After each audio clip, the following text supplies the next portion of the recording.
시청자 여러분 안녕하십니까?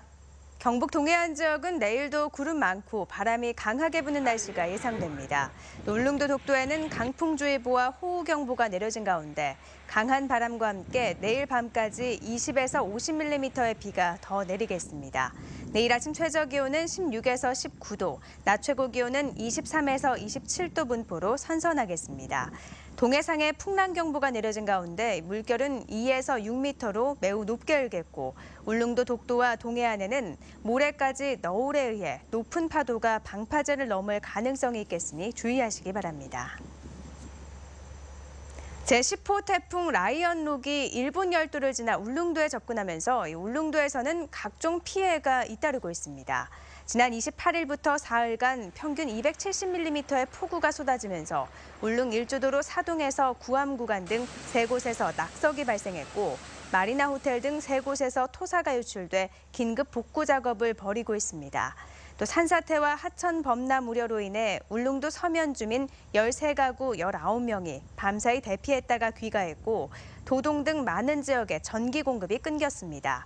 동해상에는 최고 6m가 넘는 높은 파도가 몰아치고 있어 울릉도에서 육지로 나가는 5개 항로 여객선 9척의 운항이 닷새째 통제됐으며 울릉도에는 현재 선박 196척이 대피해 있습니다. 동해안 발전본부가 들어설 곳이 포항시 흥해읍 이인리 일대로 확정됐지만 이전 규모가 너무 작아 주민 불편을 해소하기 어렵다는 지적이 나오고 있습니다. 또 새 건물을 지어 입주하기까지 최소한 2년 이상이 걸려 임시 사무실이라도 얻어 이전에 서두르는 것이 바람직하다는 목소리도 커지고 있습니다. 보도에 김철승 기자입니다. 포항시 홍해읍 이인리 일대 경제자유구역에 동해안 발전본부가 들어섭니다. 용지 면적은 3만 3천여 제곱미터로 현 정사의 60% 정도. 그런데 옮겨올 부서는 동해안 발전본부 산하 4개 과와 에너지와 민원부서를 포함해 모두 6개 과의 90여 명 규모입니다. 대구 경북 연구원이 제시한 3가지 안 가운데 1안으로 2안은 기능을 확대한 200명, 그리고 3안은 유관 기관까지 포함한 420명입니다. 동남권 주민들의 민원을 해소하기 위해서 4만 정도는 돼야 한다는 지적입니다. 지금 경상북도에서 준비하고 있는 규모로는 매우 미흡하다고 생각합니다. 경북 동부의 주민들, 도민들을 위해서 좀 더 기능을 확대하는 것이 바람직하다고 생각합니다.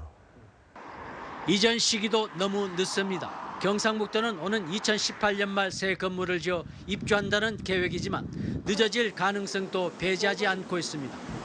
계획대로 된다고 해도 2년 4개월, 더 늦어지면 늦어질수록 동남권 주민들의 불편 또한 길어집니다. 고수온에 따른 물고기 폐사와 적조, 해일 등 시급성을 요구하는 수산 업무의 특성을 고려해 볼 때 임시 정사라도 얻어 조기에 이전해야 한다는 목소리가 힘을 얻는 이유입니다. 관계 해당 부서는 포항으로 업무를 볼 수 있는 조건을 만들어서 사무실이라든지 구비를 해서 업무를 볼 수 있어야 동남권 주민들의 불편함 해소하고 동해안 발전본부의 역할을 하지 않겠나. 도청 이전에 소외된 동해안 지역, 후속 조치라도 빨리 이루어져 불편이 줄어들길 기대하고 있습니다. MBC 뉴스 김철승입니다. 창원 경륜공단의 포항 장외 매장 설치를 두고 찬반이 엇갈리는 가운데 포항시는 오늘 포원중앙도서관에서 공청회를 연대 이어 다음 달 10일까지 입장을 밝히기로 했습니다. 오늘 공청회에선 장외 경륜장이 들어설 경우 미치는 지역경제 효과와 청소년에 끼치는 부작용을 두고 집중 토론이 이루어졌습니다.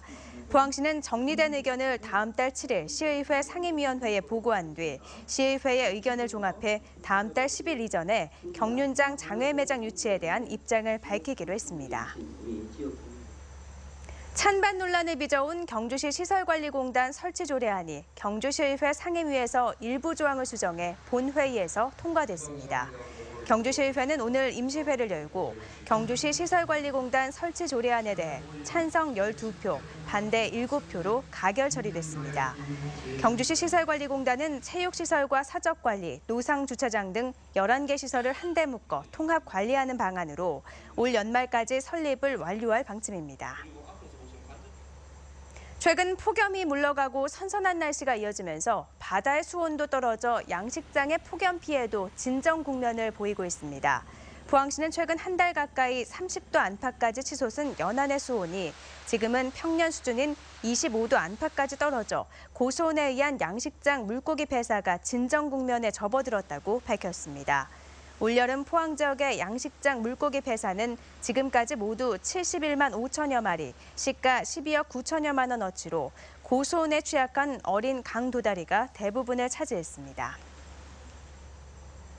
경북지방경찰청은 어선 매매 가격을 부풀려 저금리에 정부기금 수십억 원을 받도록 알선한 행정사와 중개업자 등 2명을 구속하고 10명을 불구속 입건했습니다. 경찰에 따르면 이들은 지난 2014년부터 지난해 4월까지 어선을 사려는 10명에게 매매 금액을 실제보다 부풀린 계약서를 농림수산업자 신용보증기금에 제출해 25억 원가량을 대출받도록 알선해주고 한 척당 2천만 원의 수수료를 받아 2억 원을 챙긴 혐의를 받고 있습니다. 이들은 어선 매매자금 대출 심사가 형식적으로 이뤄지는 것을 노리고 돈이 없거나 신용불량자인 사람들이 어선을 살 수 있도록 도와 이득을 챙긴 것으로 드러났습니다. 학교 급식에 대한 문제점이 여전한 가운데 정부가 내년 상반기까지 학교 급식 전용 사이트를 구축하고 학교별 운영 실태를 전면 공개하기로 했습니다.